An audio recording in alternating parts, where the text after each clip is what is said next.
අයිබෝවන් අද මම කරන්න ලෑස්ති වෙන්නේ සරලනුවත්තිය චලිතයේ දෙවෙනි වීඩියෝ එක.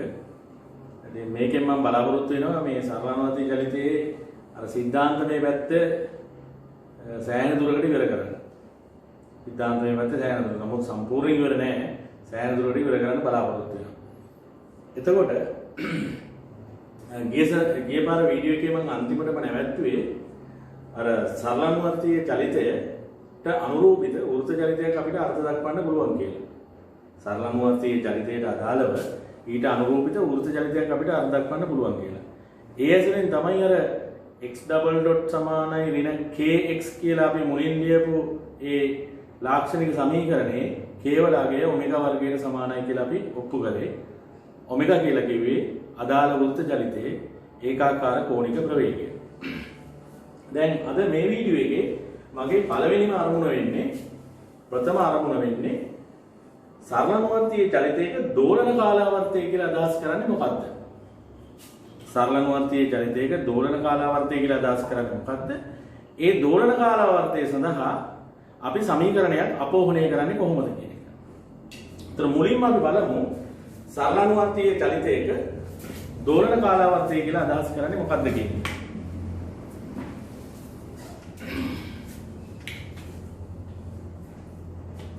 අපි හිතමු මෙන්න මේ සරල රේඛාව ඔස්සේ සරලනුවත්තිය චලිතයේ දෙන අංශුවක් තියෙනවා කියලා.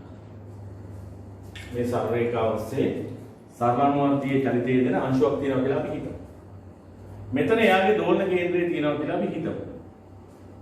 එතකොට මේ තියෙන්නේ සරලනුවත්තිය චලිතයේ විස්තරයේ දෙකලවර කියලා අපි හිතමු. මෙතන කැපිටල් A මෙතන කැපිටල් B. ඒතර මේ දුරවල් දෙක සමානයි. ඔය OB සමානයි. හරි? ඒතර මොකද්ද මේ දෝලන කාලාවර්තය කියලා අදහස් කරන්නේ? ඒක අර්ථය මෙන්න මේකයි. දැන් මේ සරල රේඛාවේ මේ අන්ත දෙක අතර ඔය අංශු චලනය වෙනවා. ඔය අංශු චලනය. අපි හිතමු එක්තරා මොහොතක මේ අංශුව මෙන්න මේ P කියන ලක්ෂය පසු කරමින් මේ පැත්තට ගමන් කරමින් තිබෙන මොහොතක්. ඔය P කියන ලක්ෂය පසු කරමින් දකුණු අත පැත්තට ගමන් කරන මොහොතක්. හරි? P ලක්ෂය පසු කරමින් දකුණු අත පැත්තට ගමන් කරන මොහොතක්. දැන් මෙතනින් පස්සේ මොකද වෙන්නේ? අපි හිතමුකෝ මෙතන වේගය v කියලා. පසු කරන වේගය v. දැන් මේ අංශුව මේක ඉතුරු අර්ධය ගමන් කරනවා. මොම ගිහිල්ලා මේ කැපිටල් A වලදී මෙයා නිශ්චල වෙනවා ක්ෂණික නිශ්චලතාවයකට. පත් වෙලා එයා ආපහු එන්න පටන් ගන්නවා මේ පැත්තට. මොකද හේතුව දෝලන කේන්ද්‍රයේ දෙසට යොමු ත්වරණයක් තිබෙන නිසා. ඒ එන අතරමඟදී නැවත එයා P ලක්ෂයට එනවා. හැබැයි ඒ වෙලාවේ එයාගේ වේගය v තියෙන්නේ මේ පැත්තට. ඒ කියන්නේ අංශුව අනිත් පැත්තට තමයි ගමන් කරමින් ඉන්නේ. දැන් P ලක්ෂයත් පසු කරගෙන මෙහිම දෝලන කේන්ද්‍රයත් පසු කරගෙන එයා එනවා අනිත් මේ විස්තරයේ කෙලවරට. ඇවිල්ලා නැවත ආයේ ඕදෙසට යන්න පටන් ගන්නවා. එහෙම ගිහිල්ලා නැවත පළමු වතාවට P වෙත එළඹෙනවා කලින් මොහොතකට පස්සේ.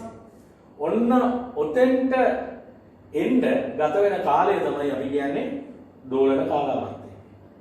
දෝලන කාලාවර්තය. P වලදී P වේගයෙන් අංශුව මේ පැත්තට යමින් තිබුණා. ඉතුරු ටික ගියා මේ විස්තරයේ කෙලවරට. ඊට පස්සේ ඒක පසු කරගෙන නැවත ඇවිල්ලා P පසු කරන් දෝලන කේන්ද්‍රයත් පසු කරන් විස්තරයේ කෙලවරට ගිහිල්ලා ආයෙ ඇවිල්ලා අර P ලක්ෂයට එයා එළඹෙන මොහොතේ ගත වෙච්ච කාලය. ඒ කියන්නේ මෙතෙන්දී යම්කිසි ඔරලෝසුවක අපි හිතමු ස්ටොප් වොච් එකක් කියලා. මේ පැත්තට යන වෙලාවේ ස්ටොප් වොච් එක අපි ඔන් කරා නම් එතකොට කාලේ බිඳුවයිනේ.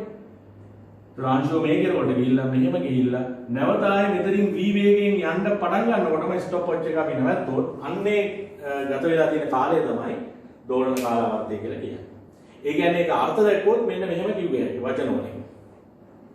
සරලනුවත්තිය චලිතයේ දෙන අංශුවක් කිසියම් චලිත ස්වභාවයක් පෙන්눔 කරන මොහොතක සිට නැවත පළමු වතාවට එම චලිත ස්වභාවයම පෙන්눔 කිරීම සඳහා එකී අංශුවට ගත වෙන කාලය. සරලනුවත්තියේ චලිතයේ යෙදෙන අංශුවක් යම් චලිත ස්වභාවයක් පෙන්වුම් කරන මොහොතක සිට නැවත පළමු වතාවට. එතන අර කියනවා නැවත පළමු වතාවට කියලා කියන්න හේතුව ඔය සරලවන්ත චලිතය කියන එක අඛණ්ඩව සිද්ධ වෙනවනේ. ඒ නිසා ආයෙ පාරක් මෙතනින් මෙහා යනවා. ඒ හින්දා තමයි අර කියන්නේ නැවත පළමු වතාවට. එකී චලිතයම සිදු කිරීම සඳහා ගතවන කාල ප්‍රාන්තරය. මොකද මේක ඉවරයක් වෙන්නේ නැහැ. මේ දෙපැත්තට මෙහෙම දෝලණය වෙවි තියෙනවා. ඒතර ඒක තමයි සරලවන්ත චලිතයේ දෙන අංශුවක දෝලන කාලාවර්තය කියලා කියන්නේ. නැවත කිව්වොත් යම් සරලවන්ත චලිතයක දෙන අංශුවක් යම් චලිත ස්වභාවයක් පෙන්වුම් කරයි. ඒ කියන්නේ කිසියම් ලක්ෂයකදී කිසියම් පැත්තකට කිසියම් වේගයෙන් යනවා. යම් චලිත ස්වභාවයක් පෙන්වුම් කර ඉන් අනතුරුව නැවත පළමු වතාවට එකී චලිත ස්වභාවයම අර කලින් දේම වෙන්න ඕනේ. ඒ පැත්තට ඒ වේගයෙන් ඒ ලක්ෂයේ පෙන්වුම් කිරීම සඳහා ගතවන කාල ප්‍රාන්තරය දෝලන කාලාවර්තය කියලා කියනවා. දැන් අපි බලමු මේ දෝලන කාලාවර්තය සඳහා ප්‍රකාශනයක් අප ඕනේ කරන්න ඔන්න ඔය අර්ථය පාවිච්චි කරලා. ඒ සඳහා මට සිද්ධ වෙනවා අර වෘත්ත චලිතය සම්බන්ධ කරගන්න මේ සරලවන්තී චලිතයට අදාළව. හරි. අපි බලමු කොහොමද මේ දෝලන කාලාවර්තය අපි අර්ථ දක්වන්නේ කියලා. මේ දෝලන කාලාවර්තයට අදාළ ප්‍රකාශනය කොහොමද ගන්න කියලා අපි බලමු. හරි.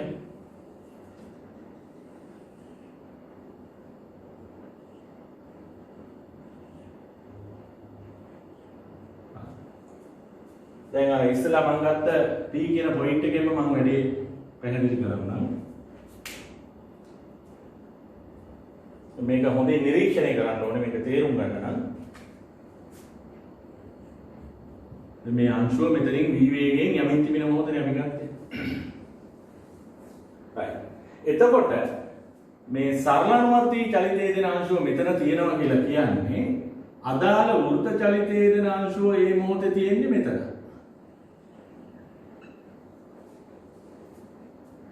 ගිය සතියේ වීඩියෝ එකෙන් ගිය වතාවේ වීඩියෝ එකෙන් පැහැදිලි කරන විදිහට සරලවන්තී චලිතයේ දෙන අංශුව මෙතන තියෙනවා කියන්නේ හරියට මේ එතනදීලා අදින ලම්බක රේඛාවට වෘත්තය හම්බ වෙන තැන තමයි වෘත්ත චලිතයේ දෙන අනුරූපී අංශුව තියෙන්නේ. දැන් මෙයා මේ පැත්තට යනකොට මෙයා එනවා මෙහිට. ඒ කියන්නේ මෙයා මෙහිට යනවා කියන්නේ එතෙන්ට යනවා කියලා කියන්නේ මෙයා මේක දිගේ මේ වෘත්ත චලිතයේ දෙන අංශුව මෙහෙම එනවා. එහෙනම් දැන් අපි බලමු P වල ඉඳලා A ට යනකොට මෙයා අපි ගමු මෙතන L කියලා. L වල ඉඳලා A ට එනවා. හවුද? මේ වෘත්ත චලිතයේ දෙන අංශුව L වල ඉඳලා A ට එනවා. මෙයා P වල ඉඳලා A ට එනවා. ඊට පස්සේ දැන් එයා ආවම මේ පැත්තට එන්න පටන් ගන්නවා. ඒ කියන්නේ වෘත්ත චලිතයේ දෙන අංශුව මෙහෙම යනවා. හරි? එතකොට ඔන්න දැන් මෙයා මෙදිලා මෙතෙන්ට ආවා. ඊට පස්සේ මොකද වුනේ? මෙයා මේ පැත්තට එන්න පටන් ගන්නකොට මේ සරලවන්තී චලිතයේ දෙන අංශුව වමට එන්න පටන් ගන්නකොට වෘත්ත චලිතයේ දෙන අංශුව මෙහෙම යනවා. මෙයා ආපහු මෙතෙන්ට එනවා. මෙතෙන්ට එනකොට මේ කොටස ගිහිල්ලා. ඊට පස්සේ සරලවන්තී චලිතයේ දෙන අංශුව මෙතෙන්ට එනවා. මෙතන ඉඳලා. එතකොට වෘත්ත චලිතයේ දෙන අංශුව මෙතෙන්ට එනවා. දැන් ඔබ බලන්න මොකක්ද උනේ කියලා. සරලවන්තී චලිතයේ දෙන අංශුව P වල ඉඳලා A ට යනකොට වෘත්ත චලිතයේ දෙන අංශුව මෙතෙන්ට ආවා. ඊළඟට සරලවන්තී චලිතයේ දෙන අංශුව මේක දිගේ මෙතෙන්ට එනකොට වෘත්ත චලිතයේ දෙන අංශුව මෙතෙන්ට ආවා. දැන් එතකොට එයා ගමන් කරපු චාපීය දුර කොච්චරද? L A ගියා A B ආවා. දැන් ඊට පස්සේ වෘත්ත චලිතයේ දෙන අංශුව සරලවන්තී චලිතයේ දෙන අංශුව මෙතෙන්ට එනවා. එතෙන්ට එනකොට මෙයා එනවා මෙතෙන්ට. එහෙම නැත්නම් අපිට කියන්න පුළුවන් මෙයා මෙතෙන්ට එනවා කියලා කියන්නත් පුළුවන්. හරි? ඒක ප්‍රශ්නයක් නෑ. අපි හිතමු මේ මෙතෙන්ට එනවා කියලා. M කියන ලක්ෂණය. දැන් බලන්න අර වෘත්ත චලිතයේ දෙන අංශුව කොයිතරම් චාපීය දුරක් ගියාද කියලා. ඉස්සෙල්ලාම මේ චාපීය දුර ගියා. ඊට පස්සේ මේ චාපීය දුර ගියා. ඊට පස්සේ මේ කෑල්ල ගියා. මේ කෑල්ල මේ කොටසට සමානයි. L A කියන චාපීය දුර A M කියන චාපීය දුරට සමානයි. එතකොට අපි මෙතන ඉඳලා මෙතෙන්ට ගිය දුර මේකට සෙට් කරොත් මේ අර්ධය සම්පූර්ණයි. මේ පැත්තට අර්ධයක් ගියා. ඒ කියන්නේ ඔබට ඉතාම හොඳින් පැහැදිලි මේ සරලනුවන්ති චලිතයේ දෙන අංශුව P වල ඉඳලා A ට ගිහිල්ලා A වල ඉඳලා B ට ගිහිල්ලා ආපහු P ට එනකොට තමයි දෝලන කාලාවර්තය කියන්නේ. එතකොට වෘත්ත චලිතයේ දෙන අංශුව මෙතන ඉඳලා A ට ගිහිල්ලා L වල ඉඳලා A ට ගිහිල්ලා නැවත A වල ඉඳලා B ට ගිහිල්ලා ඕනනම් අපි කියනවා B වල ඉඳලා N ට ආවා කියලා. එතකොට මේ ගමන් කරපු මුළු චාපීය දුර එකතු කරලා බලපුවාම මේ වෘත්තයේ පරිධියට සමානයි. හරි? එතකොට එහෙනම් අපි දැන් දෝලන කාලාවර්තය කියලා ගණනය කරන්න ඕනේ මොකක්ද? මේ වෘත්ත චලිතයේ දෙන අංශුවට පූර්ණ වෘත්ත චලිතයක් ඇති කිරීම සඳහා ගත කරන කාලය. ඉතින් ඔබ දන්නවා මෙයාගේ කෝණික ප්‍රවේගය අපි ගත්තේ ඔමෙගා කියලා. ඒකාකාරී කෝණික ප්‍රවේගය ඔමෙගා. ඒ කියන්නේ මෙයා තප්පරයකට රේඩියන් ඔමෙගා ප්‍රමාණයක් යනවා. චාපීය දුරක් කවර් කරනවා. රේඩියන් ඔමෙගා වලට අයිති චාපීය දුරක් මෙයා යනවා කියන එකනේ කෝණික ප්‍රවේගය ඔමෙගා කියන එකේ තේරුම. එක තප්පරයකට රේඩියන් ඔමෙගා ප්‍රමාණයක් යනවා. එතකොට සම්පූර්ණ වටයක් කියලා කියන්නේ රේඩියන් 2.5. සම්පූර්ණ වටයක් කියන්නේ රේඩියන් 2.5. එතකොට දෝලන කාලාවර්තයක් කියන්නේ වෘත්ත චලිතයේ දෙන අංශුව සම්පූර්ණ රවුමක් යනවා කියන එක. ඒ කියන්නේ රේඩියන් 2.5 යනවා කියන එක. එහෙනම් අපිට තර්කයක් ගොඩ ගන්න පුළුවන් දෝලන කාලාවර්තය සමානයි අර වෘත්ත චලිතයේ දෙන අංශුවට පූර්ණ වෘත්තයක් යන්න ගත වෙන කාලය. ඒ කියන්නේ රේඩියන් 2.5 ප්‍රමාණයක් යාම සඳහා ගත වෙන කාලය. එහෙනම් මම බෙදන්න ඕනේ 2.5 ඔමෙගා වලින්. මොකද ඔමෙගා කියන්නේ එක තප්පරයකට මේ කවර් කරන රේඩියන් ප්‍රමාණය. කෝණික ප්‍රවේගය කියන්නේ ඒකනේ. තප්පරයකට රේඩියන් කීයද කියන්නේ. එහෙනම් මෙතන මට ලැබෙනවා දෝලන කාලාවර්තයේ T සමානයි 2.5ට ඔමෙගා කියන සමානයි. මේක ඉතාම වැදගත්. මොකද බොහෝ ගැටලුවල ඔයගොල්ලන්ගෙන් අහනවා අදාළ සරලනුවර්තී චලිතයේ දෝලන කාලාවර්තය සොයන්නේ කියන කාරණා. ඒතර මම මේ කරපු පැහැදිලි කිරීම මම කියන්නේ සෑම දරුවෙකුටම වැටෙන්නේ නැති කියලා මම හිතනවා. හොඳයි. දැන් එහෙනම් මෙතනින් අපි පියමන් වෙලා ඊළඟට ගමන් කරන්නේ අර සරලනුවර්තී චලිතයේදී අපි ලබාගත් අර ලාක්ෂණික සමීකරණය පාවිච්චි කරලා අපිට ඔප්පු කරන්න තියෙන සූත්‍ර කීපයක් තියෙනවා ගන්න. ලබාගත යුතු සූත්‍ර කීපයක්. ලබාගත යුතු වැදගත් සම්බන්ධතා කීපයක්. අන්න ඒ සම්බන්ධතා ටික ගන්න අපි උත්සාහ කරනවා. ඉතින් මේකෙදි සමහර දේවල් තියෙනවා ඔයගලගේ විෂය නිර්දේශයට අදාළව ඒවා සාධනය කරන්න ඕනේ නැහැ. ඒවා ඍජුව පාවිච්චි කරන්න අපට අවසර දීලා තියෙනවා. මම ඒවා මොනවද කියලා වෙනින් වශයෙන් කියන්නම්. හොඳයි. ඔබ සැමටම මතක ඇති මොකක්ද සරලනුවර්තී චලිතයේ ලාක්ෂණික සමීකරණය කියලා. සරලනුවර්තී චලිතයේ ලාක්ෂණික සමීකරණය තමයි x සමානයි ඍණ ඔමෙගා වර්ගය x කියන එක. හරි. ඇත්තටම මේක අවකල සමීකරණයක්.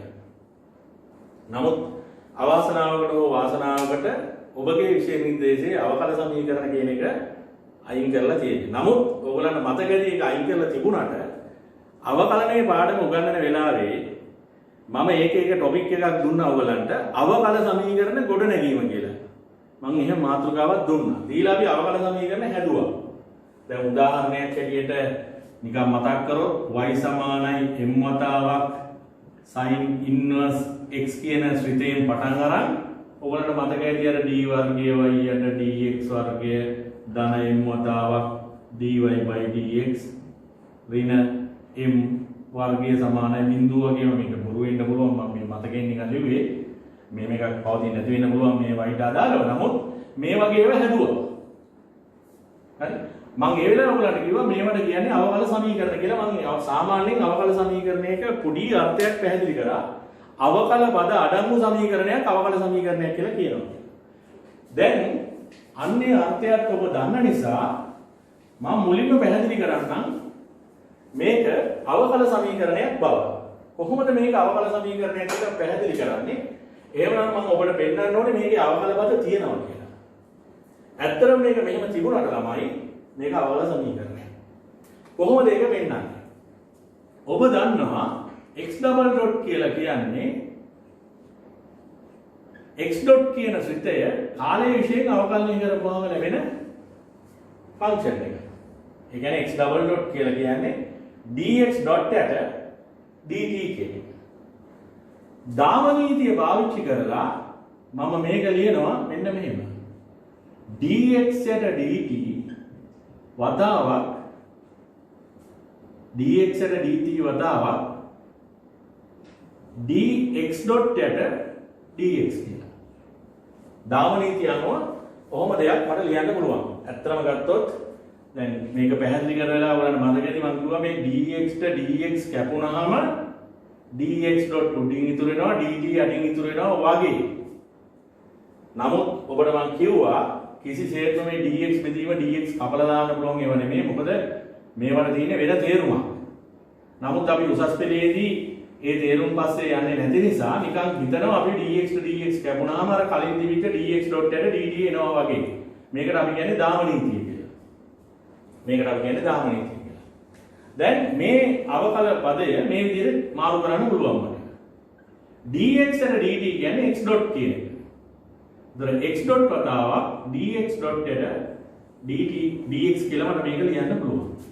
ඒ කියන්නේ x double dot කියන එක නම මට ලියන්න පුළුවන් x dot වතාවක් dx dot යට dx කියලා. දැන් මම මේකට ආදේශ කරොත් අපි මේක පළවෙනි සමීකරණය කියලා ගමු. එකට ආදේශ කරොත් මට ලැබෙනවා x dot වතාවක් dx dot යට dx සමානයි ඍණ ඔමෙගා වර්ගයේ x කියලා. දැන් ඔබට පැහැදිලි මේක අවකල පදයක් තියෙනවා කියලා. ඒකයි මම කිව්වේ මෙතන මෙයා අවකල සමීකරණයක් කියලා. අර සරල නුවණදී ජනිතේ ලාක්ෂණික සමීකරණය යනු අවකල සමීකරණය. දැන් අවකල සමීකරණයක් අපිට විසඳන්න පුළුවන්. අවකල සමීකරණයක් විසඳනවා කියලා කියන්නේ ළමයි දැන් අවකල සමීකරණයක් ගොඩනගන්න අපි පාවිච්චි කරේ මොකද්ද? මම ඔක පන්තිදී කිව්වා. අවකල සමීකරණයක් ගොඩනගන්න පාවිච්චි කරන්නේ ශ්‍රිතයක්නේ. ශ්‍රිතයකින් පටන් අරන් ඒක එකපාරක් හරි දෙපාරක් හරි අවකලනය කරලා තමයි අවකල සමීකරණය ගන්න අපි. ඒතකොට අවකල සමීකරණයක් විසඳනවා කියලා කියන්නේ අවකල සමීකරණේ ඉඳලා ශ්‍රිතයට යන එක. අපි A level වලදී අවකලනයේ පාඩමේදී කරේ ශ්‍රිතයෙන් පටන් අරන් අවකල සමීකරණයට එන එක. නමුත් අවකල සමීකරණයක් විසඳනවා කියලා කියන්නේ අවකල සමීකරණයෙන් පටන් අරගෙන ශ්‍රිතයට යන්නේ. ඉතින් අපිට මෙතනදී අපි පොඩි ඒ අවකල සමීකරණයක විසඳන ස්වභාවයක් පාවිච්චි කරලා මේකෙන් අපි වෙනත් ප්‍රතිඵලයක් අපි ලබා ගන්නවා. මොකක්ද මේ ලබා ගන්න ප්‍රතිඵලය? මේ dx දානවා මම එහා පැත්තට. එතකොට මට එනවා x dot වතාවක් dx dot සමානයි ඍණ ඔමෙගා වර්ගයේ x dx කියලා. සාමාන්‍යයෙන් මේ dx එහෙම අනිත් පැත්තට දානවා කියලා මේ dx එහා පැත්තට අර පහ එහා පැත්තට ගෙනියනවා වගේ එකක් නෙමෙයි මේ. නමුත් ඒ වගේ දෙයක් මේ સિદ્ધාන්ත තුල සිදු වෙනවා. ඒ නිසා මේ dx මම එහා පැත්තට දාපුවම මේ වගේ ප්‍රතිඵලයක් ලැබෙනවා. මම මේක දෙපැත්තම අනුකරණය කරනවා දෙපැත්තම. එතකොට මට එනවා අනුකල x dot වතාවක් dx dot සමානයි කියලා ඍණ ඔමෙගා වර්ගය කියන්නේ නියතයක්. ඒක මම එළියෙන් තියනවා අනුකල x dx කියලා. හරි. දැන් ඔබ බලන්න මෙතන අනුකලනය කරන්නේ x dot විසින්. අනුකලනය කරන්නේ x dot. ඒ කියන්නේ හරියටම මෙන්න මේ වගේ එකක් ඔය. x dx වගේ එකක්. එහෙම නැත්නම් theta d theta වගේ එකක්. අපි මේක අනුකලනය කරන්නේ x dot විසින්. අනුකලනය කරන ශ්‍රිතය x dot. එහෙනම් මේකේ ප්‍රතිඵලය ඔබ දන්නවා අනිවාර්යයෙන්ම x dot වර්ගයේ බෙදීම 2. x dot වර්ගයේ බෙදීම 2. එතකොට මෙතනින් එනවා මට ඍණ ඔමෙගා වර්ගය x අනුකලනය කරපුවාම x විසින් x වර්ගයේ බෙදීම 2 ඊළඟට අර අභිමත නියතය එනවා. දැන් මෙතන ප්‍රශ්නයක් තියෙනවා මම මේක ගන්නම් 2 කියලා. මේ අභිමත නියතයේ c වල අගය මොකක්ද කියන එක. ඔක අභිමත නියතයක් වුණාට උතන විශේෂිත අගයක් මේ සිද්ධියට අදාළව තියෙනවා. කොහොමද අපි මේ අභිමත නියතය හොයන්නේ? අපිට මේ අභිමත නියතය හොයන්න පුළුවන් ළමයි මෙන්න මෙහෙම. අපි මේ සරලානුවර්තීය චරිතයේ සැලකුවොත් මේ සරලානුවර්තීය චරිතයේ අපි සලකමු විස්තරය A කියලා. ඒ කියන්නේ අර දෝලන කේන්ද්‍රයේ ඉඳලා එක පැත්තකට ගමන් කරන දුර A කියලා අපි හිතමු. A කියලා අපි හිතමු. හරි? එතකොට අපි දන්නවා මෙන්න මේ දෝලන විස්තරයේ කෙලවරදී මේ අංශයේ වේගය බිඳුවයි. වේගය කියන්නේ x ඩොට් කියන එකනේ. වේගය කියන්නේ x ඩොට් කියන එක. එතකොට x ඩොට් වලගේ බිඳුවයි විස්තරයේ කෙලවර. එහෙනම් මට තර්කයක් ගේන්න පුළුවන් x ඩොට් සමානයි බිඳුව විට x වල අගය සමානයි a කියලා. ඒ කියන්නේ x ඩොට් කියලා කියන්නේ අංශයේ වේගය ශූන්‍ය වෙන එක තැනක් තමයි විස්තරයේ එක කෙලවරක්. ඒ කෙලවරදී අංශයේ වේගය බිඳුවයි. එතෙන්දී විස්ථාපනයේ x කියලා කියන්නේ සාධාරණ වශයෙන් x කියලා කියන්නේ විස්ථාපනය. ඒතර විස්ථාපනය ඒට සමාන වෙනවා කියලා කියන්න පුළුවන්. එහෙනම් මම දෙකට කියන මේ සමීකරණයට මේ ප්‍රතිඵලය ඇතුල් කරොත් මට එනවා බිඳුවේ වර්ගයේ බෙදීම 2 සමානයි ඍණ ඔමෙගා වර්ගය x කියන්නේ a වර්ගයේ යට 2 ධන c කියලා. එහෙනම් මට මේකෙන් ගම්ම වෙනවා c කියන්නේ ඔමෙගා වර්ගය a වර්ගයේ බෙදීම 2 කියලා. අර c කියන අභිමත නියතයගේ එකට සමානයි.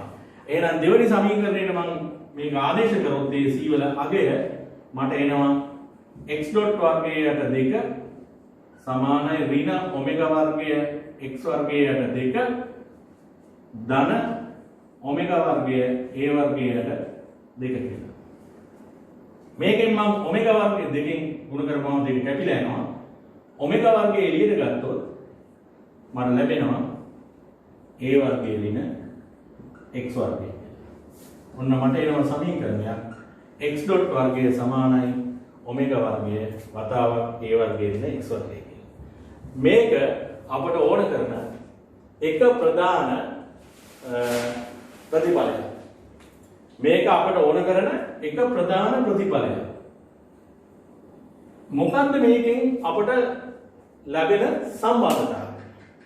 ඔබට පැහැදිලි මේ x ඩොට් වර්ගය කියලා කියන්නේ සරලානුවර්තීය චලිතයේ දෙන අංශයේ සාධාරණ මොහොතක වේගයේ වර්ගය. x ඩොට් කියන්නේ වේගයේ වර්ගය. ඒක සමානයි ඔමෙගා වර්ගයේ වතාවක් a වර්ගය කියලා කියන්නේ විස්තරය ඍණ එම මොහොතේ විස්ථාපනය. එහෙනම් අපිට ඉතාම හොඳින් පැහැදිලි කිසි තර්කයක් නැහැ. මේ සූත්‍රය තුලින් අපිට ලැබෙන්නේ සරලානුවර්තීය චලිතයේ දෙන අංශුවක වේගය සහ විස්ථාපනය අතර සම්බන්ධය. එතකොට ඔබට සරලානුවර්තීය චලිතයේ ගැටලුවක වේගය සම්බන්ධයෙන් යම්කිසි ප්‍රතිඵලයක් එක්ක කටයුතු කරන්න වෙනවා නම් නිතින්ම ඔබේ මනසට එන්න ඕන දේ තමයි මෙන්න මේ සූත්‍රය. x ඩොට් වර්ගය සමානයි ඔමෙගා වර්ගය a වර්ගය ඍණ x වර්ගය. එතකොට මට අර අවකල සමීකරණයෙන් පටන් ගන්න ඔබට ඔප්පු කරලා පෙන්නන්න ඕන එක ප්‍රතිඵලයක් මේක. දැන් මම යනවා දෙවනි ප්‍රතිඵලයට. විෂය නිර්දේශයට අදාළව තියෙන දෙවනි ප්‍රතිඵලයට. යන්නේ. ඒ දෙවනි ප්‍රතිඵලයෙන් කියන්නේ මෙන්න මේ කාරණා. ඉස්සරහට මෙන්න මකලයිමු.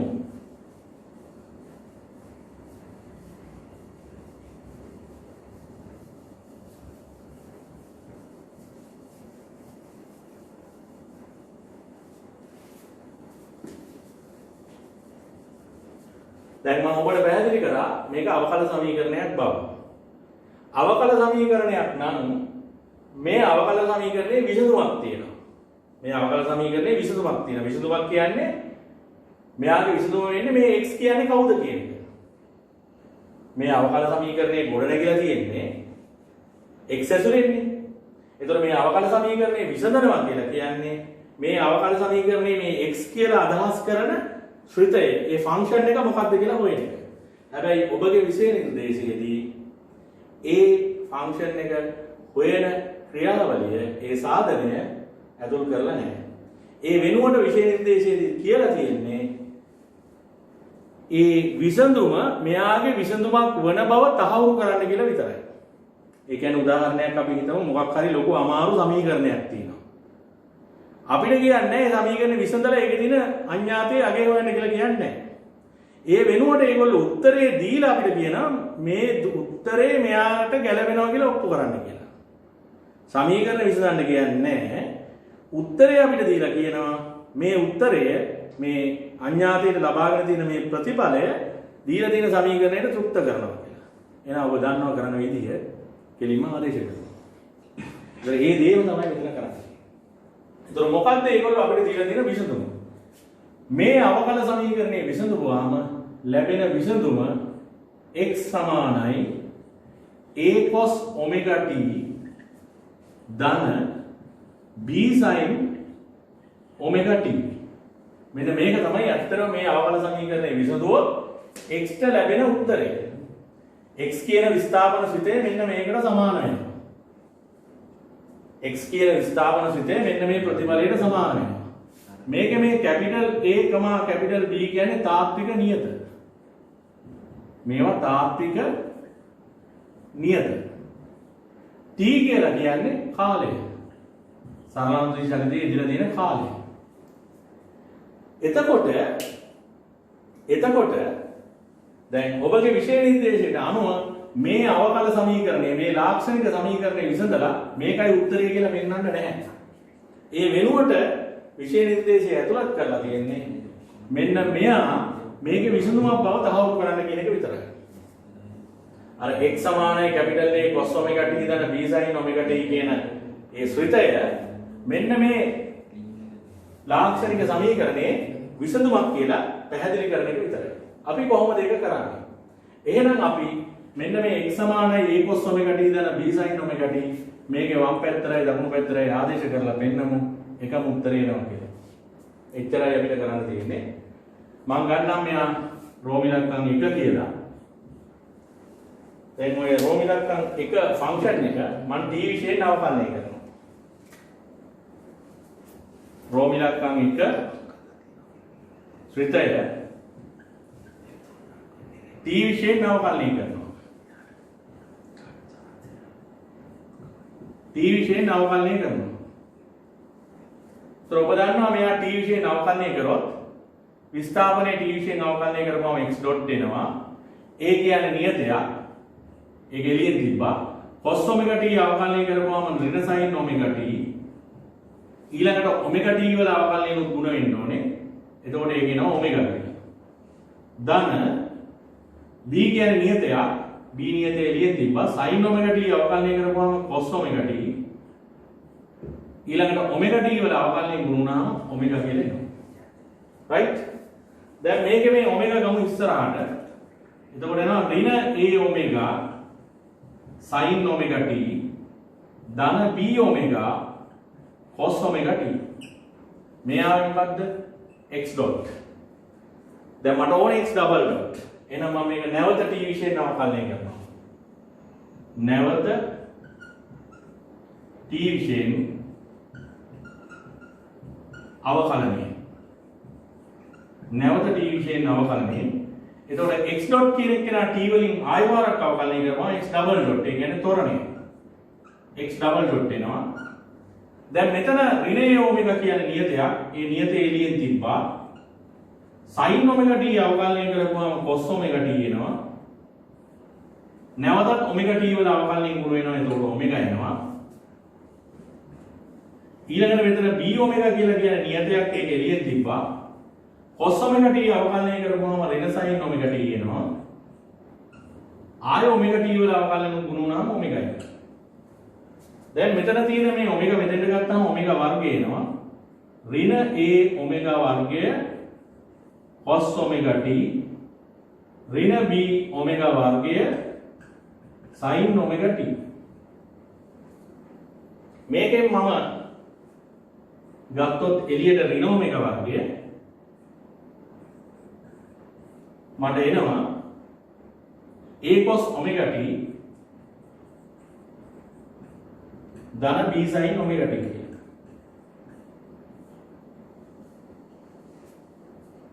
එතකොට මෙතන a cos omega t ධන b sin omega t ඊට මට පුළුවන් ආදේශ කරන්න x වල.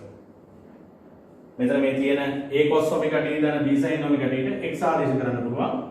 ඒ නිසා මට ලැබෙනවා x double dot සමානයි ඍණ omega වර්ගය x කියලා. ඒ කියන්නේ මේක ලැබෙනවා. ඒගොල්ලෝ දුන්න x සඳහා ඒගොල්ලෝ දුන්න ෆන්ක්ෂන් එකෙන් මම ස්ටාර්ට් කරලා වම් පැත්ත හදාගෙන ආපුවහම මට ඒක සමානයි කියලා වුණා දකුණු පැත්තට. ඒ කියන්නේ මේ කියන ශ්‍රිතය මගේ මේක තෘප්ත වෙනවා කියන එකනේ නැවත මේක ලබා ගැනීම ඇතුලේ ඔප් වෙන්නේ. එහෙනම් මේ කියන ලාක්ෂණික සමීකරණේ එවත් අවකල සමීකරණේ විසඳුම ලෙස a cos omega t ධන b sin omega t පාවිච්චි කරන්න පුළුවන්. හරි ඒක ඔප්පු කරන්න ඕලන්න නැහැ. තියෙන්නේ ඒක විසඳුමක් බව පෙන්වන්න විතරයි. එතකොට මොකද්ද මේ තියෙන සමීකරණේ අපිට ලැබෙන සම්බන්ධය? දැන් කලින් සමීකරණයේ තිබුණේ වේගය සහ විස්ථාපනය අතර සම්බන්ධය. මෙතන තියෙන්නේ මොකද්ද? විස්ථාපනය සහ කාලය අතර සම්බන්ධය.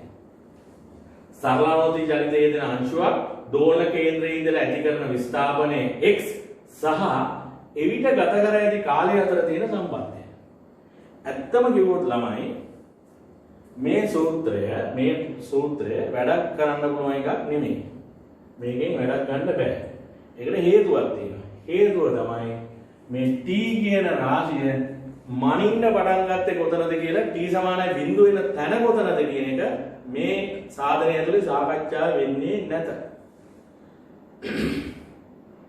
හරි. ඒතර මේක ඇවිල්ලා හරියට මේ මෙන්න මෙහෙම එකක්. මේක ඇවිල්ලා මේ ඩිරෙක්ට් යූස් කරන්න පුළුවන්. මේක ඩිරෙක්ට් පාවිච්චි කරන්න පුළුවන්. නමුත් මේකේ තියෙනවා මේ t කියන රාශිය බිඳුව වෙන්නේ කොතනද කියන එක මේ සූත්‍රය ඇතුලේ විස්තර වෙන්නේ නැත. t කොතනද බිඳුව වෙන්නේ? සරලානුවර්තී චලිතේ කොතනද t බිඳුව කියලා අරන් තියෙන්නේ. කියන එක විස්තර වෙන්නේ නැතුව ගොඩනගපු සමීකරණයක් තමයි මේ තියෙන්නේ. ඒ නිසා තමයි මෙයා අර ලාක්ෂණික සමීකරණයේ විසඳුමක් වුණාට අපිට මේ දීලා තියෙන සම්බන්ධය විස්ථාපනය සහ කාලය අතර තියෙන මේ සම්බන්ධය පාවිච්චි කරන්න නම් මෙහි සඳහන් වෙන කාලය t මනින්න පටන් ගන්නේ කොතනද කියන එක නිශ්චය කරන්න වෙනවා. ඔබට හොඳටම තේරෙන්න ඕනේ සරලානුවර්තී චලිතයේ දෙන අංශුවක විශේෂ ලක්ෂණ දෙකයි තියෙන්නේ. එකක් දෝලන කේන්ද්‍රය, අනික විස්තාරයේ කෙලවර. එතකොට සාමාන්‍ය තත්ත්වය යටතේ t සමානයි බිඳුව කියලා සලකන්නේ එක්ක දෝලන කේන්ද්‍රයේදී එහෙම නැත්නම් විස්තාරයේ කෙලවරදී. නමුත් පොදුවේ මෙන්න මෙහෙම දෙයක් කියන්න පුළුවන්. යම්කිසි ගැටලුවකදී යම්කිසි භෞතික අවස්ථාවකදී කිසියම් අංශුවක් ප්‍රථම වතාවට සරලානුවර්තී චලිතයට එළඹෙන මොහොත තමයි අපි ගැටලුවලදී t සමානයි බිඳුව කියලා අපි සලකන්නේ. ඒක හොඳට සිහියට ගන්න. මොකද ඕක සිහියට ගත්තේ නැත්නම් සමහර ගණන් වල උත්තර එන්නේ නැහැ. ඒගොල්ලෝ කියන්නේත් නැහැ. මම නැවත කියනවා කිසියම් භෞතිකව සිදු කරන සරලානුවර්තී චලිතයකදී t සමානයි බිඳුව කියන මොහොත කියලා සලකන්නේ එම අංශුව ප්‍රථම වතාවට සරලානුවර්තී චලිතයට එළඹෙන තැන. මම ඊට වැඩි යමක් මෙතන කියන්න යන්නේ නැහැ. මොකද මම ගැටලුවලදී ඔක හොඳින්ම විස්තර කරනවා. ගැටලුවලදී ප්‍රථම වතාවට සරලානුවර්තී චලිතයට එළඹෙන මොහොත තමයි t සමානයි බිඳුව මොහොත කියලා සලකන්නේ. ඒක අයින් කරොත් අපි t සමානයි බිඳුව කියලා සලකන්න පුළුවන් විශේෂ තැන් දෙකක් තියෙනවා අපිට. එක්ක දෝලන කේන්ද්‍රයේදී අංශුව තියෙන මොහොතක t සමානයි බිඳුව කියලා පටන් අරන් එතනින් එහාට කාලය මනින්න පටන් ගන්න පුළුවන්. එහෙම නැත්නම් විස්තාරයක කෙලවර අංශුව තියෙන මොහොතක t සමානයි බිඳුව කියලා සලකලා එතන ඉඳලා කාලය මනින්න පටන් ගන්න පුළුවන්. ඒ අවස්ථා දෙකට අදාළව මේ සමීකරණය දෙන්නෙක් විදියට හැසිරෙනවා. මේ සමීකරණය ඒකයි මම කිව්වේ මෙයාගෙන් නෙමෙයි අපිට වැඩක් ගන්න පුළුවන්. මෙයාගේ t සමානයි බිඳුව වන අවස්ථාව මත ගොඩනගෙන සමීකරණ තමයි අපට පාවිච්චි කිරීමේ හැකියාව තියෙන්නේ. ඒ නිසා දැන් මගේ ඊළඟ කාර්යය තමයි මෙන්න මේ සමීකරණයේ මේ t කියන රාශිය මම ඉස්සලාම ගන්නවා දෝලන කේන්ද්‍රයේදී t සමානයි බිඳුව කියලා අරගෙන ඒ කියන්නේ කාලය නැනීම දෝලන කේන්ද්‍රයේදී පටන් අරගෙන එතනින් එහාට කාලය මයින්නකොට මේ සූත්‍රයේ හැසිරෙනවා. එහෙම නැත්නම් විස්තරයේ කෙලවරදී t සමානයි බිඳුව කියලා අරගෙන ඒ කියන්නේ කාලය මැනීම පටන් අරගෙන එතකොට මේ සූත්‍රයේ හැසිරෙන හැටි. ඒක විශේෂ නිර්දේශය ඔය දෙකම තියෙනවා. ඊට කලින් තව දෙයක් කිව යුතුයි. අර මම ඔයගලන්ට කිව්වනේ මේක මම ඔප්පු කරේ නෑ කියලා. මේක අපි ලබා ගත්තානේ. මෙන්න මේ සමීකරණේ මේ a හා b කියන දෙන්න ඉතා විශේෂ රාශියක් එක්ක බැඳිලා තියෙනවා. ඒ තමයි මේ ඉස්සරහින් තියෙන මේ නියත දෙක නිකම්ම නියත දෙකක් නෙමෙයි. තාප්පික නියත තමයි. හැබැයි එයා ඒ a හා b කියන මේ වැලියුස් දෙක මේ සරලානුති චලිතේ විස්තරයත් එක්ක බැඳිලා තියෙනවා. තව ඉදින් කිව්වොත් a වර්ගය ධන b වර්ගය සමානයි විස්තරයේ වර්ගය. මෙන්න මේ සම්බන්ධතාවය අපි ඔප්පු කරන්නේ නැහැ. ඔබ ඒක මතක තබා ගත යුතුයි. ඔබ ඒක මතක තබා ගත යුතුයි. a වර්ගය ධන b වර්ගය සමානයි සිම්පල් a වර්ගය කියන්නේ. ඒ කියන්නේ මේ සමීකරණයේ අර නියත දෙක නිකම්ම නියත දෙකක් නෙමෙයි. මේ දෙක වර්ග කරලා එකතු කරපුවාම විස්තරයේ වර්ගයට සමාන වෙනවා කියන එක. එහෙනම් මම මෙතනින් එහාට යන්නම් අර කාලය මනින දැන් දෙක අනුව මේ සමීකරණය කෙසේද වෙනස් වෙන්නේ කියන එක සාධනය කරන්න. එතනින් අපි මේ වීඩියෝ එක නවත්තනවා. අපි බලමු මේක.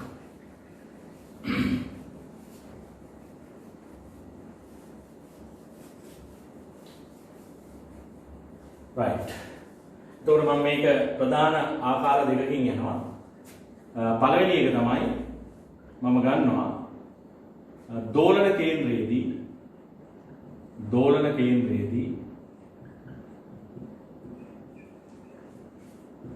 t සමානයි බිඳුව යයි ගන්නවා.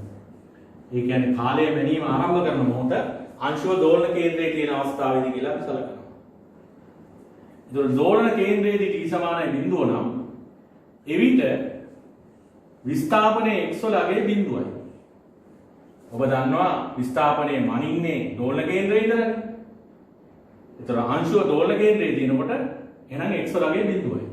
ඒතකොට t සමානයි බිඳුව කියලා අපි සලකන්නේ දෝලන කේන්ද්‍රයේදී නම් ඒ වෙලාවේ විස්ථාපනයේ බිඳුවයි. ඒ කියන්නේ t සමානයි බිඳුව සහ x සමානයි බිඳුව කියන අගයන් දෙක දැන් මට මේකට ආදේශ කරන්න පුළුවන්. right. එහෙනම් මම මේ රෝම ඉලක්කම් 1 කියන සමීකරණයට මේක දැම්මොත් මට එනවා x වලගේ බිඳුවයි capital A cos omega බිඳුව ධන capital B sin omega බිඳුව. right. omega බිඳුව කියලා කියන්නේ බිඳුව. cos බිඳුව කියන්නේ එකයි. එහෙනම් මෙන්න මේ කොටසේ වටිනාකම එකට සමානයි. මෙතන බිඳුවයි sin බිඳුව බිඳුවයි ඒ කියන්නේ මේ මුළු එක බිඳුවට සමාන වෙනවා. එහෙනම් මට මෙතනින් ලැබෙනවා මේ ටික එකයිනේ capital A සමානයි බිඳුව කියලා. capital A වලගේ බිඳුවයි කියලා. නමුත් මම දන්නවා ප්‍රතිඵලයක් A වර්ගය ධන B වර්ගය සමානයි හැම විටම සිම්පල් A වර්ගයයි. එහෙනම් මේ දෙක ඇසුරින් මට නිගමනයක් ගන්න පුළුවන් capital B කියන්නේ simple A ට සමානයි කියලා. capital B කියන්නේ simple A ට සමානයි කියලා නිගමනයක් ගත්තා. එහෙනම් capital A බිඳුවයි capital B simple A ට සමානයි කියලා ලැබුණා. එහෙනම් මට රෝම ඉලක්කම් එකෙන් ලැබෙනවා දැන් simple x සමානයි capital A බිඳුව නිසා මේ පාර්ට් එකේ ඉන්නේ නැතුව යනවා. B වලගේ A වතාවක් sin omega t. ඔන්න ලැබෙනවා ප්‍රතිඵලයක්. මොකක්ද මේ ප්‍රතිඵලය? දෝලන කේන්ද්‍රයේදී අපි කාලය මැනීම ආරම්භ කරනවා නම් එවිට මේ විස්ථාපනය සහ කාලය අතර සම්බන්ධතාවය පෙන්වන සූත්‍රය මෙන්න මෙයාට උණනේ වෙනවා. මොකද්ද? x සමානයි simple a sin omega t. කාරණේ පැහැදිලිනේ. දෝලන කේන්ද්‍රයේදී කාලය මැනීම ආරම්භ කරන ගැටලුවකදී විස්ථාපනය සහ කාලය අතර සම්බන්ධය පෙන්වන සූත්‍රය මෙන්න මේ කුඩා සූත්‍රය බවට උණණය වෙනවා. x සමානයි සිම්පල් a sin ඔමෙගා t. හොඳයි අපි බලමු මේක ඊළඟ පාර්ට් එක ඒ තමයි මේ විස්තරයක කෙලවරදී කාලය මැනීම ආරම්භ කරොත් මොකද වෙන්නේ කියලා. ඒක මම ගන්නවා රෝම ඉලක්කම් දෙක කියලා. හරි. විස්තරයේ කෙලවරදී විස්තරයේ අගදී t සමානයි 0.6යි ගනිමු. ඒ කියන්නේ කාලය මැනීම අපි පටන් ගන්නවා විස්තරයේ කෙලවරදී. එවිට x වලගේ සමානයි සිම්පල් a ට. ඔබ දන්නවා අංශුව විස්තරයේ කෙලවර තියෙනකොට විස්ථාපනය කියන්නේ විස්තරයේ අගයමයි. අංශුව විස්තරයේ කෙලවරේ තියෙද්දි විස්ථාපනය අගය සිම්පල් a ට සමානයි. දැන් අපි මේ රෝම ඉලක්කම් එකට මේ ප්‍රතිඵලය ආදේශ කරනවා මේ ප්‍රතිඵල දෙක t සමානයි 0යි x සමානයි a කියන වැලියුස් දෙක. එහෙනම් මට රෝම ඉලක්කම් එකෙන් ලැබෙනවා මම මෙහෙම කරන්නම් මේකට ab කියලා දාන්නම්. මොකද අතන රෝම ඉලක්කම් 1 2 කියලා එකක් තියෙනවනේ මේ අවස්ථා දෙක. ඒක ගැලපෙන්නේ නැත්තම්. ඉතින් එවිට මට රෝම ඉලක්කම් එකෙන් ලැබෙනවා x වලගේ simple a capital A cos omega බිඳුව t කියන්නේ බිඳුවනේ. ධන කැපිටල් B sin ඔමෙගා බිඳුව. ඔමෙගා බිඳුව කියන්නේ බිඳුවයි cos බිඳුව කියන්නේ 1යි. එහෙනම් මෙතන සමානයි 1ට. හැබැයි මෙතන තියෙන බිඳුව sin බිඳුව නිසා මේ කෑල්ල බිඳුවට සමානයි. එහෙනම් මට මෙතනින් ලැබෙනවා සිම්පල් a සමානයි කැපිටල් A කියලා. ඒ කියන්නේ කැපිටල් A වලගේ සිම්පල් a ට සමානයි කියලා ලැබෙනවා. නමුත් මම නැවතත් දන්නවා අර පෙර පරිදිම a වර්ගයේ දන b වර්ගයේ සමානයි සිම්පල් a වර්ගය. එතකොට කැපිටල් A වලගේ ඊට සමානයි මේ දෙක එකතු a වර්ගයට සමානයි. එහෙනම් කිසිම සැකයක් නැහැ b සමානයි බිඳුවයි. එතකොට b සමානයි බිඳුවයි a සමානයි සිම්පල් a. මෙන්න මේ ප්‍රතිඵල දෙක මම ගිහිල්ලා දානවා රෝම ඉලක්කම් එකට. දාපුවාම මට එනවා x සමානයි කැපිටල් A කියන්නේ සිම්පල් a ට සමානයි. එතකොට cos ඔමෙගා t දාන කැපිටල් B බිඳුව නිසා ඒ කැලේ ඉන්නේ නැහැ. එහෙනම් ඔබට තේරෙන්න ඕනේ ඔන්න සූත්‍රය ආවා සිම්පල් x සමානයි a cos ඔමෙගා t කියලා. එතකොට දැන් මොකද උනේ? දෝලන කේන්ද්‍රයේදී කාලය මැන්නොත් මේ විස්ථාපනය සහ කාලය අතර සූත්‍රය සිම්පල් x සමානයි a sin ඔමෙගා t ට උණණය වෙනවා. විස්තරයේ කෙලවරදී කාලය මැනීම ආරම්භ කරොත් මේ සූත්‍රය x සමානයි a cos ඔමෙගා t ට උණණය වෙනවා. ඒක තමයි තියරි එක.